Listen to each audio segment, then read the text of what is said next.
regulators, developers, utilities, state officials, and others. So, based on the conversation yesterday, I didn't think we'd hear a lot about PJM, but we did.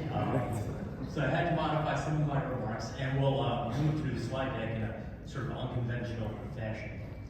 We have a situation in Maryland, and this situation is not good. So I'll just start with some just blunt remark, and let me be clear. The future of Maryland's resource adequacy is no longer secure. Continue on this trajectory that we've been on. That's just a matter of fact. For the past several years, PJM has been making clear that there's some yellow warning signs flashing. Maryland needs to be aware of that and heed those warning signs if we are not to see some potential disruptions by the end of this decade.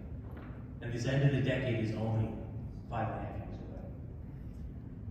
So I'm going to share some commentary, and then I'd really like to have a conversation with all of you, key stakeholders, before PJM, to determine how we go about fixing these problems. And we'll have some solutions to discuss, and some of these solutions I think are easier than others.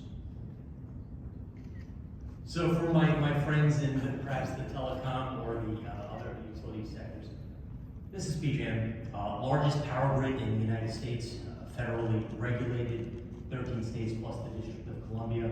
A few numbers that I'd like us to pay attention to. Megawatts of generating capacity.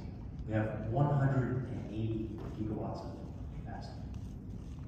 That number is actually going down. Miles of transmission line, 88,000. Anybody have an idea of how many we built last year nationwide? It was only 55. 55 miles. Wow. That's just PJM alone. So the grid's been in existence since 1927. We'll be having our 100th anniversary coming up in 3 years. But the state of the grid is relatively uncertain at the moment. It's not broken, but the fact of the matter is that we have some inputs that need to be adjusted.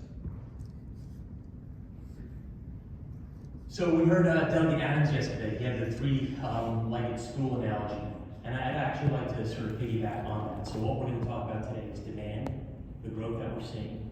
We'll talk about generation, which is our supply, and then we'll talk about the need for transmission. And I think that really covers the waterfront of the situation that we're encountering right now. Take a look at the dotted line. That is the line for 2024. What it represents is a 15-year forward look of our summer peak demand forecast. And what you can see is we have relatively flat load growth from 2016 through 2023. But what happened in 2024? Our load forecast is now projecting that we'll be somewhere closer to 200,000 megawatts by 2039. We're taking a look at growth across the system, pegging that currently at about 1.7%. But Maryland is actually growing faster, approximately 4% this year. 1.7% compounded annually gives us that dashed line. And it's a recognition that we need to continue to keep supply and demand in balance on the grid. And how are we going to do that footprint-wide? We're going to be answering some of those questions this morning. I want to drill down particularly on the focus of all of you, Maryland and the District of Columbia. Particularly in Maryland, we've seen a large push towards electrification, building electrification, electric vehicles, onshoring of manufacturing associated with some of our industries, bringing back industries, bringing the offshore wind industry to Maryland, providing business and economic development incentives.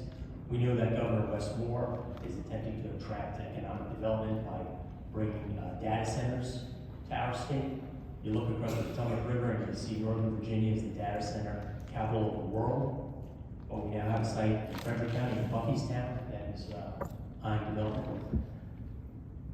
The dotted line you saw in the previous slide is now reflected as the black solid line at the top. And below you see data center growth. 4% currently of all PJM load is being used to support data center. In just 5 years, we're expecting that to triple to 12%. And there's no lack of issues in Maryland right now. Most of you are following the data center issue, the need for new transmission lines, such as the proposal by the PSEG for the Maryland Piedmont Reliability Project. We're dealing with co-location issues that came out of SB1, the Brandon Shores retirement in Anne Arundel County, RMRs, and the list goes on and on and on. And all these are very challenging. All these have extensive price tags associated with them. The fact of the matter is load growth is here, and it's probably here to stay for the near term, and it's something that we need to tackle. During my time at the Public Service Commission, I was a big advocate for electrification of transportation and the deployment of public EV charging stations. For both DC and Maryland here, you see the potential for substantial growth. Even though DC is only 1/10 the population of Maryland's population of approximately 6 million residents, they outstrip per capita some of our projections at the very bottom there in green versus Maryland. But you can't get on the road today without seeing somebody's Tesla, Hyundai, or Nissan, Ford Mach-E on the road today. That is only going to increase with time, and it's one of our major injects. What we need is to generate new watts, and what we need is to actually transmit these watts using new wire. Sobering graphic there on the top right is what we've seen in Maryland over the past 6 years. 6,000 megawatts of mostly thermal generation has left the system. We've seen additions of approximately 1,600 megawatts, mostly clean and renewable energy resources. And we'll take a look at the queue. You may have heard of our interconnection queue and some of the issues surrounding that a little later on. But these numbers are not sustainable. When I said that the future of Maryland's resource adequacy is not secure, you need to look no further than outgoing and income. We heard yesterday quite a bit, Maryland is a net importer, right? And it has been a net importer for quite some time here. The benefit and the beauty of having an interstate market such as PJM is that you could rely on your neighbors for imports and exports. But you can't over-rely. You don't always want to be taken. You want to give back some, take a penny, leave a penny, not just take all the pennies from the cash register. But here we see the situation in Maryland. This is a schematic of last year, every single hour of last year. There were actually about 2 times when Maryland was able to export some energy, but it actually did not. So for every hour of every day in 2023, Maryland was relying on its neighbors for the imports of power. That's not a good sign. Another number in 2023 is we had 14 units retire in the state of Maryland, in all the service territories, BGE, DPL, PEPCO, former Allegheny Power, First Energy region as well. And they were all thermal units, diesel, coal, natural gas, oil. But when you lose 14 in a year, that capacity is substantial. And if it was a drinking game yesterday, we heard capacity markets and BRA. We'll talk about that as well, because the consequences for those who ultimately pay those rates, i.e. the ratepayers of Maryland, the ratepayers of the District of Columbia, is something that will have to be addressed at their respective kitchen tables. I'm going to skip over that one. We're going to go to the capacity mix. Right now we have a very diverse capacity. You heard the PSC Chairman Winslow yesterday mention the benefits of having a diverse capacity. This is what we look like now. This is not Maryland specific, this is PJM wide, but you can see there is a tremendous reliance on natural gas units, followed number 2 by coal and number 3 by our nuclear fleet. What I'd like you to do is just pay attention to 3 of the colors, because on the next slide they'll be represented identically. Solar, red, in the key line is the wind, and then natural gas in sky blue.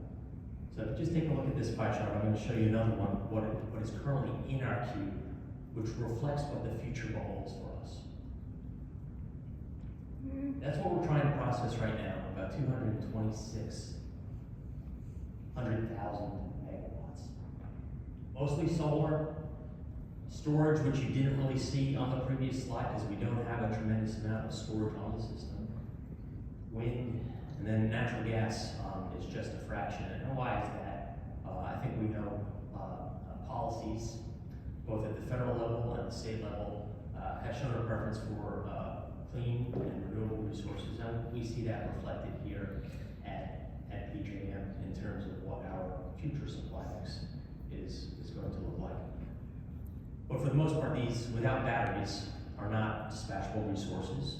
We welcome them. We welcome every single megawatt that's on the grid because, as you can see, we need them.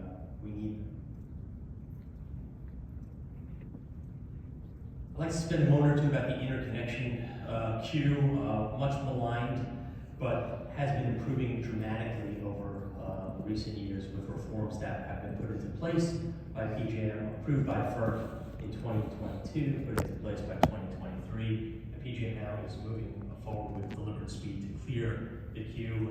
We're set to clear somewhere in the neighborhood of 72,000 gigawatts by the end of next year. And then I'll go just back a slide. Then we have 226,873 megawatts to clear over the course of the next 3 years. So what this slide from S&P Global shows is the speed at which RTOs are moving through the processing of their queues. And you can see that PJM at about 36 months is the fastest among the various RTOs in the United States.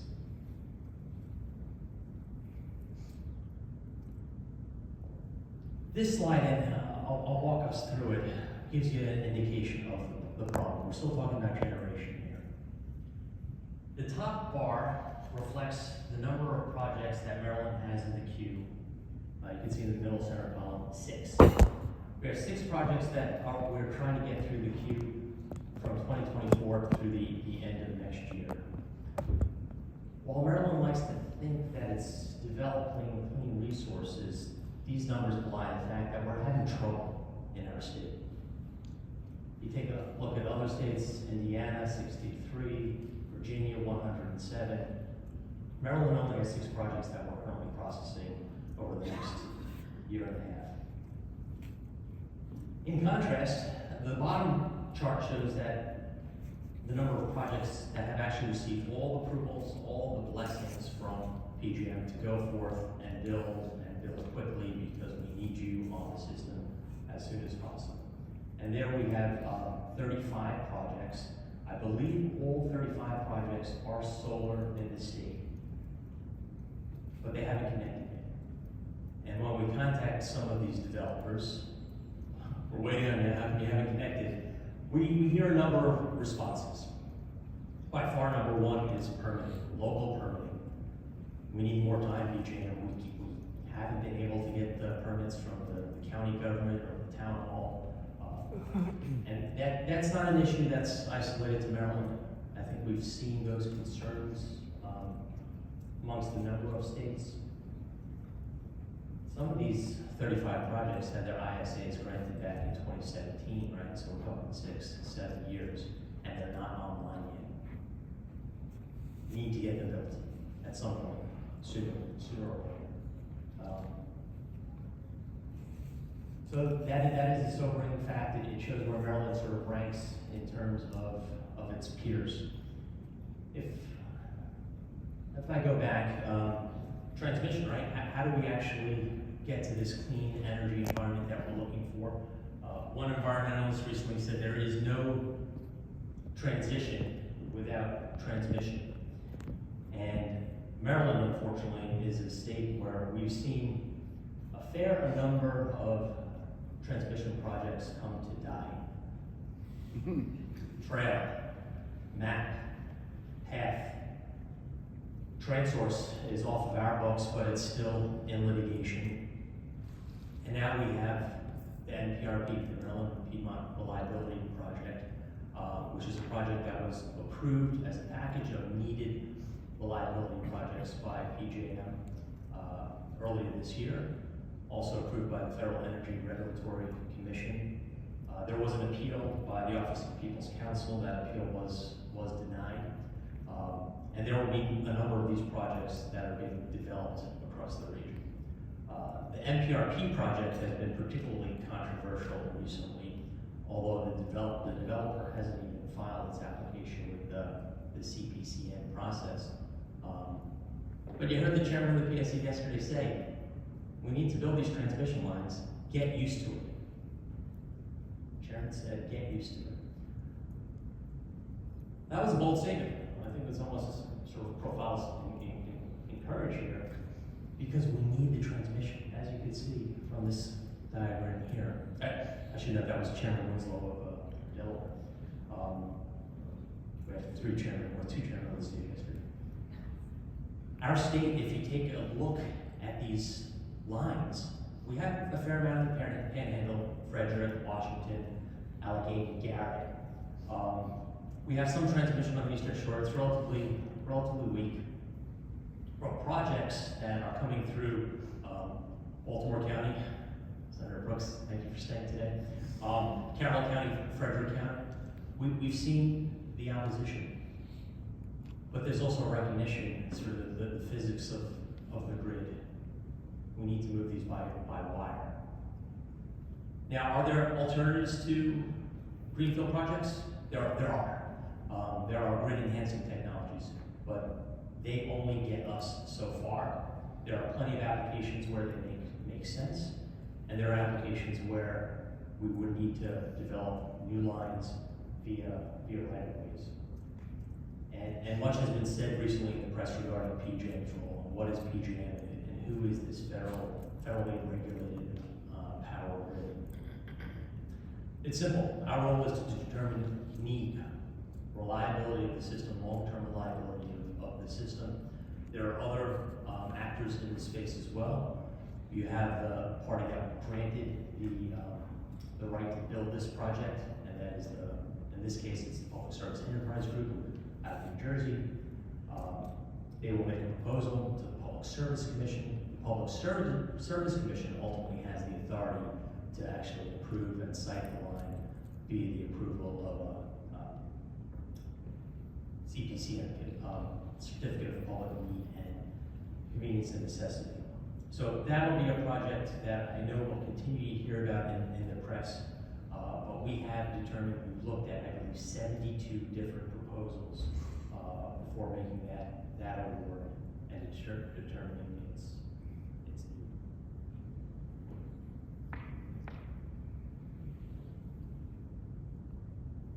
So I mentioned a minute ago, I think there are some relatively simple solutions, although simple solutions are not always easy, particularly for the policymakers, the regulators, the lawmakers that are in this room.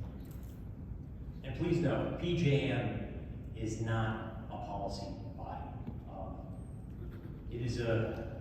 There's a stakeholder body. There's plenty of engagement with all of our stakeholders. We have over 400 public meetings every year.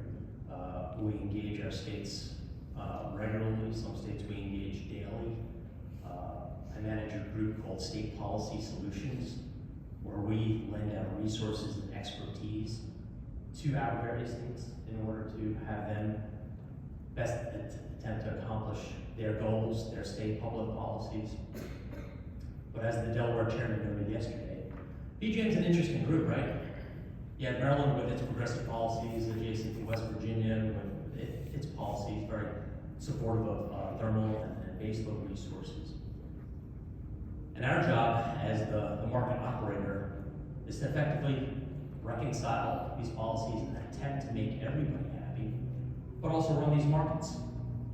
And we ran a market just a few weeks ago, and we saw the results. And for those who were thinking that PJM was bluffing about this impending crisis, and I had a good quote yesterday, there was a couple of good quotes, lots of good quotes. Yes, the chairman's going to try to get used to it, right? But Steve Hershey said we are on the verge of an energy crisis in the state. Senator Feldman said we don't have a comprehensive energy plan in the state, right? 42 states do. Maryland does not.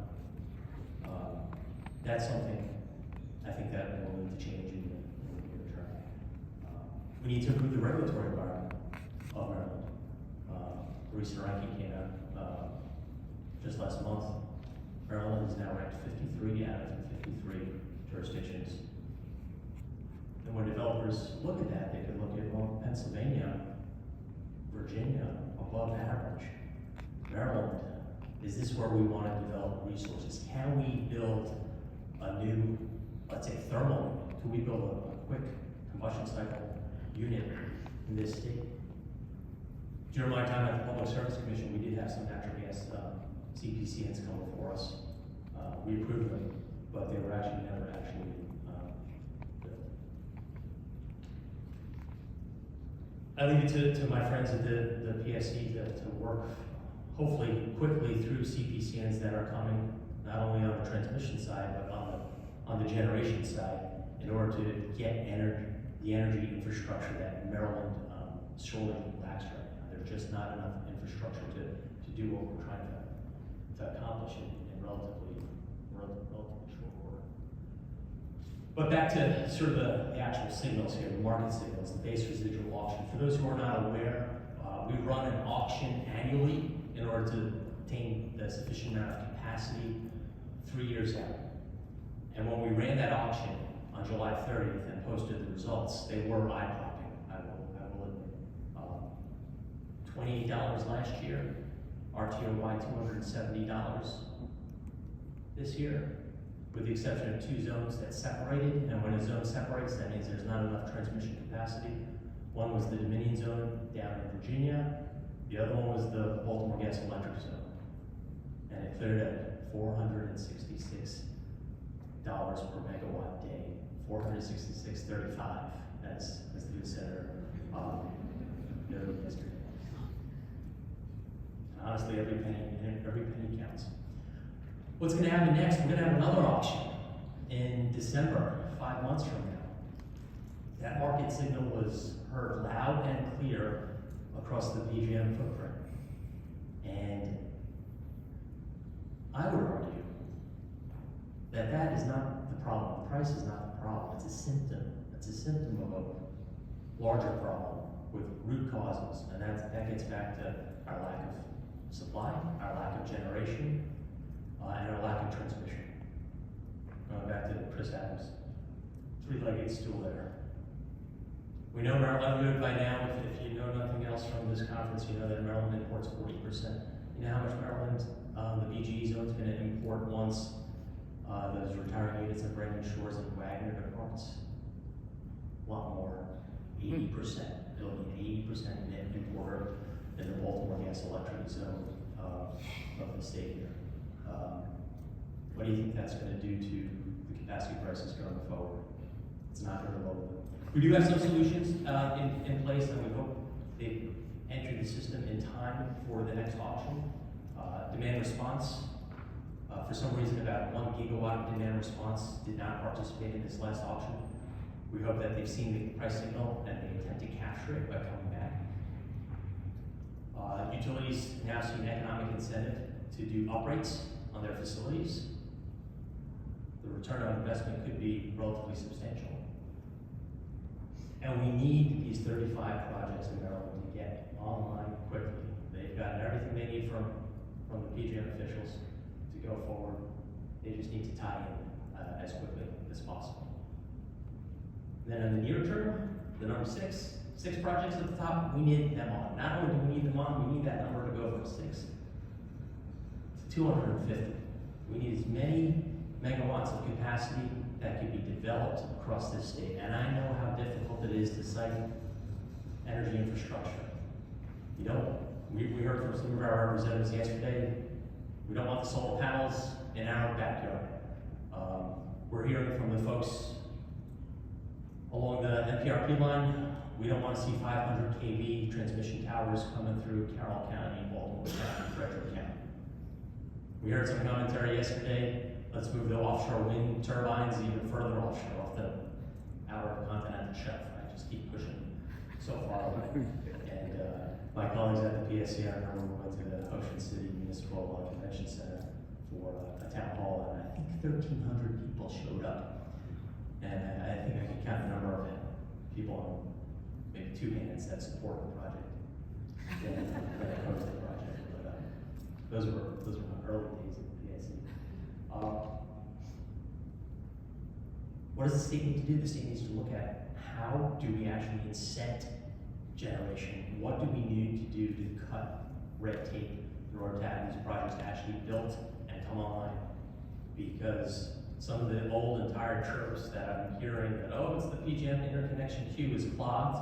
Yeah, admittedly, we had problems with that back in 2020, beginning of COVID. We're moving through, we're cutting through the red tape, we're getting approvals out left and right, and now we need them to build. And the signals are out there, the capacity signals are out there, it's high, hopefully it comes down at some point. But we need that transmission built. So I'd like to just have a bit of a dialogue for those of you who are in this power sector, in the utilities regulatory space. Here's the solution, right? You put this on an index card. Number one, we need to avoid any policies that push units off the grid before we have the new generation of clean and renewable resources online. And we all know that 100 megawatts of, let's say, a coal unit is not the same as 100 megawatts of a solar, right? We discount that. Actually, we issued new ELCC ratings this year, which discounted it substantially. Effective load carrying capability is the term ELCC. And everybody gets a discount from 100. So if you have a nuclear unit, it's actually discounted to 95 in terms of capacity that we can rely on. But you go to non-fixed tilt solar and it's down to like 9%, right? So we'd almost need 1,000 megawatts of solar to equate to 100 megawatts of Calvin Cliffs output. So just keep that in mind. But let's try not to push any more generation off the grid until all of these clean units are ready to come on. Number two, a little harder, but we can do it. We can do this in Annapolis. We can do this in Baltimore at the PSC. What are the challenges? Right? We have 24 counties that are autonomous. But in terms of developing generation in our state, we need to find a better way to streamline these processes, right? So we need to address the challenges. This is not a PJM issue, right? This goes back to the state. How do we build not only generation and transmission, and then how do we do it relatively quickly? That's going to be the challenge for us as we try to accommodate all this wind, storage, solar coming on the grid in the near term. I think Maryland's number overall is about 7,000 megawatts, subject to check. And let me just say this, climate policy cannot exist in a vacuum with respect to energy policy. Maryland is a leader in climate policy. We heard yesterday from one of the members of the legislature up here. We have some of the most aggressive, or the most aggressive climate goals in the state. Don't forget about reliability. Don't forget about energy. We have these stretch goals, and they're great. I mean, we have a goal of getting 300,000 electric vehicles on the road by next year, 2025. Are we going to make that? No, we're not even anywhere close to making that. But it's good to have aspirational goals. It pushes us. It pushes our regulated utilities. It pushes our regulators. All hands on deck to move forward. But if we're going to go from this to this in short order, we're going to need more capital spend. We're going to need the fortitude. We're going to need our neighbors to understand, you know what? Maybe you have to live within viewshed of a turbine that's off the coast of Ocean City. Maybe you have to live on the right of way of the expansion of the Capitol Beltway as we try to expand the American Legion Bridge. Maybe if you're a neighbor in Buckystown, your new neighbor is going to be a data center. All these are controversial. Or a transmission line. Maryland has the benefit as a very affluent state of not having to host a lot of these energy infrastructure and utilities for so long, but that is going to need to change if we are to preserve and maintain our resource adequacy. So let me stop there. Heard a lot about PJM in the past 24 hours, and happy to answer any questions that you might have. Ernest Jolly, formerly of DC Water and so many other wonderful places, chairman of this sponsoring board. Thank you very much. I've really been looking forward to your presentation today, and to the board, the way in which you structured this. I think the timing couldn't have been better if you look at the regulatory, the executives, and the legislative, because I think those kind of brings it to focus for me. And as a recovering power plant operator, and I think about who PJM now is composed of and served, and maybe I'm dated in my understanding, so my question has to do with, we've got states that participate in PJM that are still vertically integrated. And therefore, it's my understanding that those utilities have to meet the obligation to serve and cover their generation. And then we have the disaggregated jurisdictions that there is no mandate to build generation to meet your natural customers in terms of service. And so in those jurisdictions, is it not the market signals and the economics of merchant generation for the economics to dictate who wants to invest and make it happen? That's exactly right. So I'll just give you a quick thumbnail sketch. Yeah. In PJM, Take it from there. in PJM, we have those two types of states. We have the new structured states, Pennsylvania, Maryland, Ohio, New Jersey, Delaware. We have the vertically integrated states such as Indiana, Virginia, West Virginia. So we have two very different models that coexist at the same time. The Maryland PSC 25 years ago had its own integrated resource planning division. We no longer do our own planning in Maryland. We Maryland, offload that to we PJM. But the vertically integrated states, they still actually own their generation. So look at Virginia, Dominion owns their generation. Baltimore Gas Electric, no longer, they've divested all of their generation. They rely exclusively on the markets for that power. And we work with them to accommodate and ensure that there's a proper amount to service their customers. But we're able to balance that, but that puts the states, particularly when it gets into a crunch situation like this, in very dramatic, sharp relief, I would say, in terms of how they go about keeping their lights on with whose resources.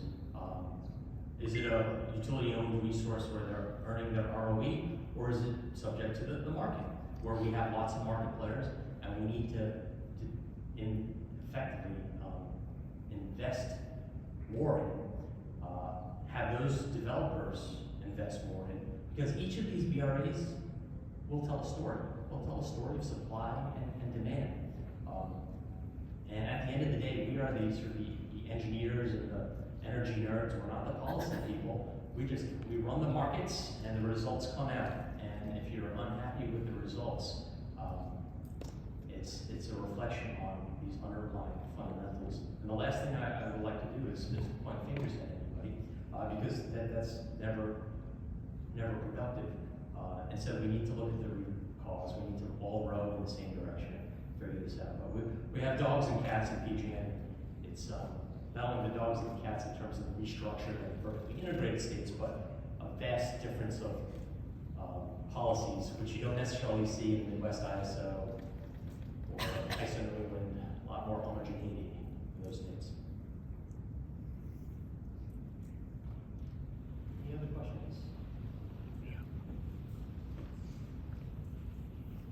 Hi, first off, thanks for coming. You're always very captivating, directly to the point, and frankly a little bit scary. So we got our attention, definitely got our attention.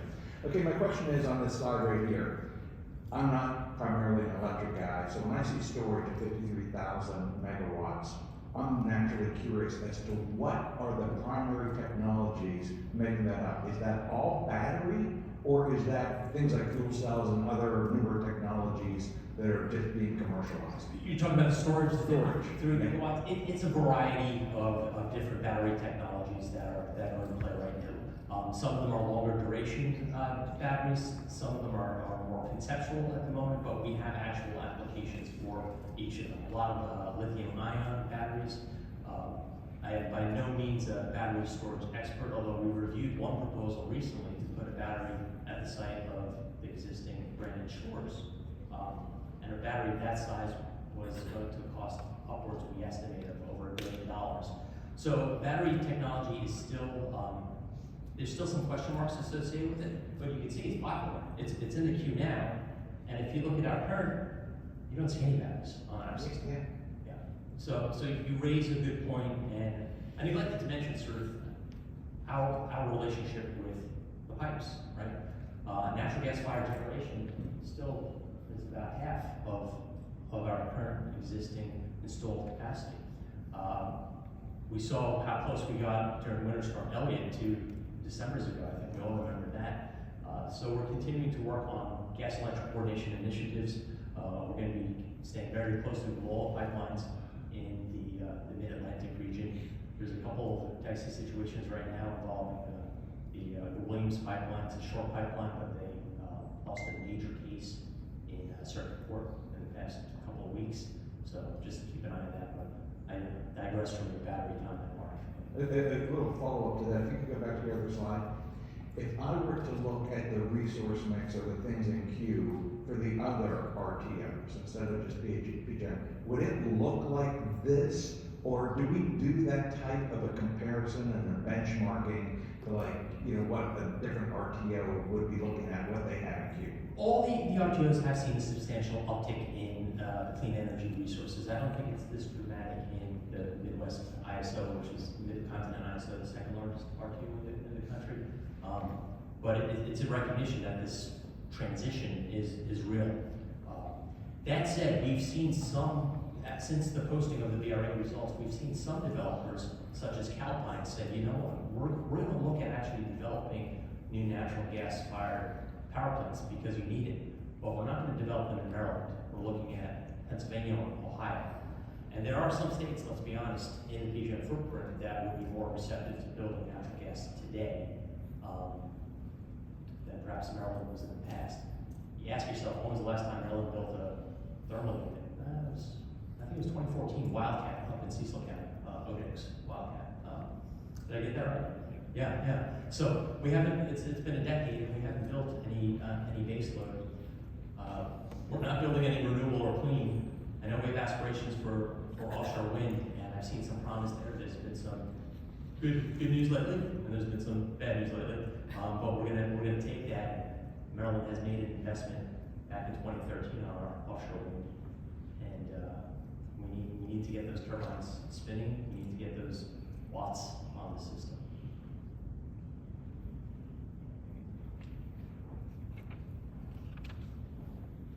I think we have time for one more. Morning, Jason. Thanks for being here. Putting a couple hats on, asking you to put a couple hats at the same time. You've talked about the different policy regimes and regulatory regimes and fuel mixes in the states that are within PJM. You've seen the yellow lights on the dashboard for some time in the PJM. Are you seeing other states approach solutions in a way that Maryland could learn from? Or are there ideas that we might want to consider as we wrestle with resource adequacy? Now having a sort of a fiduciary responsibility to 13 states and the District of Columbia, where I used to have the luxury of just having that responsibility towards one, I do have more of a sort of global look on my desk. Maryland, I fear, has the most concerns right now in terms of resource adequacy. So we looked at neighboring states. What are they doing? What are they considering? A lot of this is in the news, right? Do utilities, do we take a step back and restructure? Do utilities go back and own generation? Pennsylvania now is considering a new state development fund. All right, if the merchants aren't going to develop in our state, we'll have a state fund to start developing our own generation. So, I mean, that's not a novel idea. Texas did it and did it very successfully. Either state owned or state subsidized generation to actually get these dollars allocated, because the developers are a little concerned. They're concerned when they put money down and then they can't get the permits. They're concerned when the environment might be a little too risky for their appetite, when they could put a bet in another state where they could guarantee that return and the connections would occur somewhat faster. So, with our diverse footprint, I think we are looking. I don't think there's going to be any quick fix for Maryland until it starts building new transmission. Build it quickly, get these lines up, then start trying to figure out, because Maryland's not going to build a coal plant, right? Let's be honest about that. But it needs to build its solar, it needs to build its batteries, it needs to build its, we talked about SMRs yesterday, right? I don't know if Tacoma Park would want to cite an SMR downtown. No? I think there are other jurisdictions that would.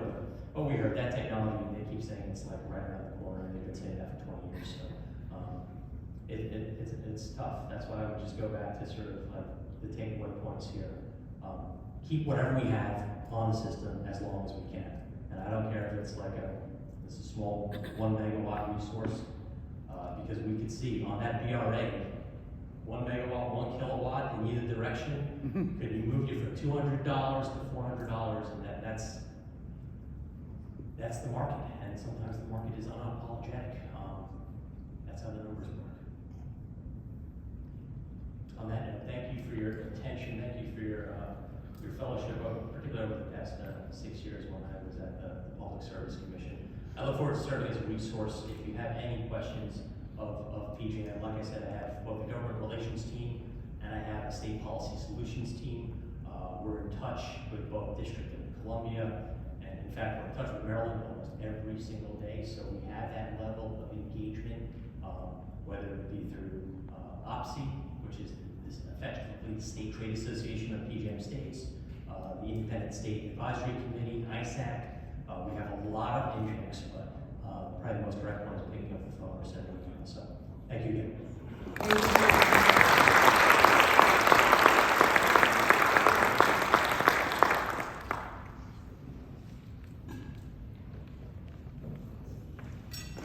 Okay, we are pushing through, no breaks this morning. And next up, we're going to be rounding out the agenda of our conference theme, Innovative Solutions on Safety, Security, and Sustainability, with a panel focused on sustainability.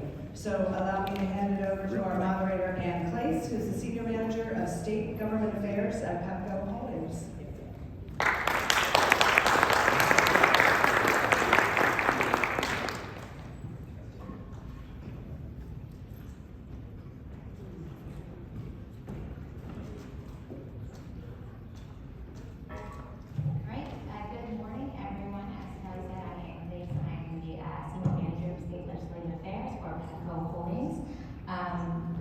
I'm pleased to be here with this impressive group of leaders today. We have folks representing the gas, water, electric industry, so thank you for being here.